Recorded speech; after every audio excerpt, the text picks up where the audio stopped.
యుద్ధం చేయాల్సి వస్తే అది నీ చుట్టూ ఉండే మనుషులతో కాదు,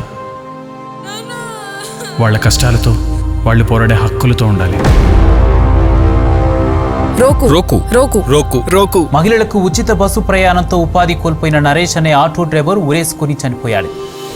ఇవాళ పైకి ఎగరగానే సరికాదు, అంతకి రెట్టింపు కిందకి తొక్కి పడదొప్పుతా నా కొడుకుని.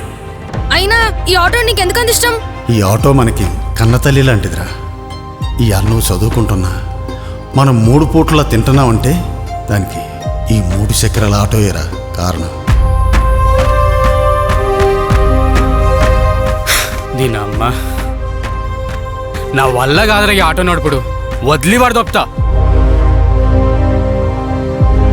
అరే అన్న, నేను చెప్పేది ఏంటంటే మనం ఆటోకే ఓనర్లం, ఆడికి మాత్రం మనం బానిసలమవుతున్నామే. ఇది నా యుద్ధం కాదు, నిజాయితీగా కష్టపడి పనిచేసి తన కుటుంబాన్ని పోషించుకుంటున్న ప్రతి ఆటో అన్న యుద్ధం.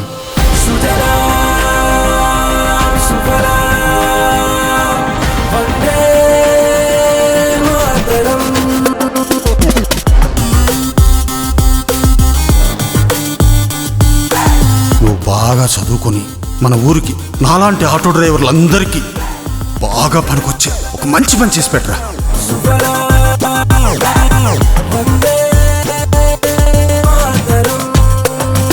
టేబుల్ మీద పడుండే పేపర్లు అంటాడువి, పేపర్ వెయిట్ పెడితే నీ హెడ్ వెయిట్ తగ్గుద్ది. నీలాంటి వాడిని ఎప్పుడు ఎక్కడ ఎలా ఉంచాలో నాకు బాగా తెలుసు.